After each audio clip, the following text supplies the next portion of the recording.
짱깨주의라고 이제 중국을 폄하하는 것은 이제 반중으로 돌아서지 않을까 우려가 됩니다. 남중국해였다는 것이 의미가 있습니다. 또 급기야 이제 짱깨주의라는 이제 영토 문제에서는 결코 양보할 수 없는 영역입니다. 이것은 중국의 이런 아나무인식, 남중국해를 자국 영토로 표기한 새 지도를 공개해서 안녕하세요. 아싸아싸한의 송창섭입니다.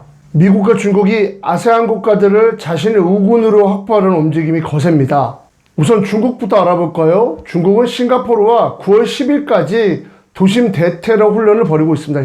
현지 소식을 통해 살펴보면 싱가포르 육군 특수부대 등이 참여하는 이 훈련은 지난 2009년 처음 실시됐다고 합니다. 그렇다고 싱가포르가 중국 쪽에 줄을 서다는 것은 결코 아닙니다. 싱가포르는 이 훈련이 끝나는 대로 미국이 주도하는 다자훈련에 참가할 계획으로 이제 밝혔습니다. 중국은 태국과의 군사협력을 강화하고 있습니다. 태국은 전통적으로 친중 입김이 좀 강합니다. 지리적으로 일단 중국과 국경을 이제 마주하고 있고 인접해 있는 데다가 지금까지 군부가 정권을 잡고 있어 서방보다는 중국과 말이 좀 잘 통했습니다. 또 군부가 집권하고 있는 미얀마 역시 중국의 입김이 강합니다. 미국은 여전히 아웅산 수치 여사의 조속한 석방을 요구하고 있는 반면 중국은 내정과 사변의 이유로 일체 아무런 발언을 하고 있지 않습니다. 그렇기 때문에 미얀마 정부로선 중국 쪽이 더 반가울 수밖에 없습니다. 이런 상황에서 미국도 아세안의 우방국을 늘리기 위한 노력을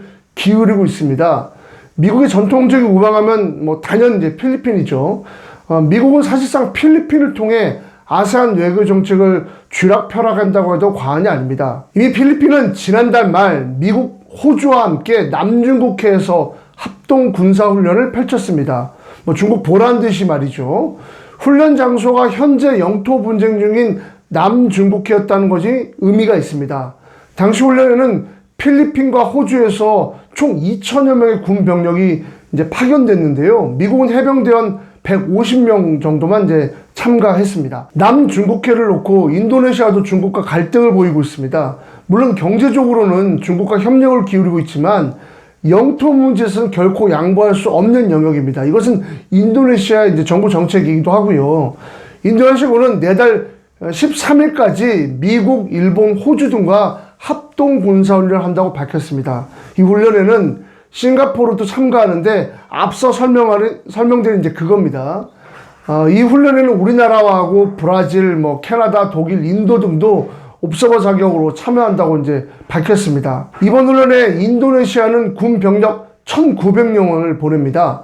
미국이 이제 대략 한 2,100명을 보내는 것을 감안한다면 인도네시아도 상당한 병력을 보내는 거라고 보시면 됩니다. 훈련 기간 동안 참가국들은 인도네시아 동부자바 등 여러 지역에서 상륙훈련, 공수작전, 비행장 점거 훈련 등을 진행할 계획이라고 이제 밝혔습니다.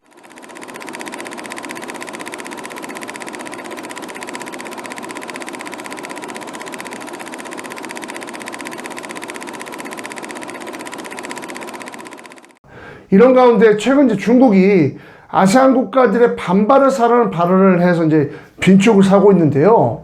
앞서 말씀드린 남중국해 갈등 때문입니다. 최근 중국은 남중국해를 자국 영토로 표기한 새 지도를 공개해서 베트남 등 주변국들의 강한 반발을 사고 있습니다.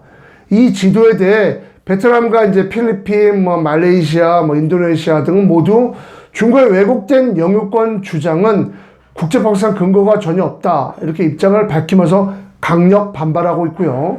중국의 이런 아나무인 태도가 주변국 국민들의 감정을 상하게 만들고 있는 거라고 보시면 되겠습니다. 주변에 많은 사람들이 이제 짱깨주의라고 이제 중국을 폄하하는 것을 이제 잘 곰곰이 생각해야 됩니다. 중국은 이번 새 지도에는 주변국과 이제 국경 영유권을 이제 분쟁을 겪고 있는 지역을 이제 중국이 자국 영토로 다 표시한 것도 모자라 오히려 대만까지도 자기네 영토라고 주장을 해서 논란이 좀 되고 있고 우리나라하고도 지금 이제 동북 삼성 놓고도 이제 자기네 역사라고 주장하는 것과 일맥상통합니다. 지난달 말 정례 브리핑에서 이제 왕원빈 중국 외교부 대변인이 남중국해 문제에 대한 중국의 입장은 일관되고 명확하다. 주변국들은 객관적, 이성적으로 접근하기 바란다. 이렇게 밝혔는데요. 이제 왜 그러냐면 이 남중국해가 지정학적 위치 때문에 그렇습니다. 인도양에서 이제 말라카 협을 통해서 이제 아세안, 중국, 뭐 우리나라로 이제 물류가 이어지려면 이 남중국해를 반드시 거쳐야 되는데 여기가 필수 코스입니다. 그런데 이 남중국해는 해운등 물동량이 연간 3조 달러, 우리로 치면 3,966조 원에 달합니다. 이 지나가는 이 해운 물동량이. 여기에 이제 남중국해는 석유와 천연가스, 해양생명 보고로 이제 평가를 받고 있거든요.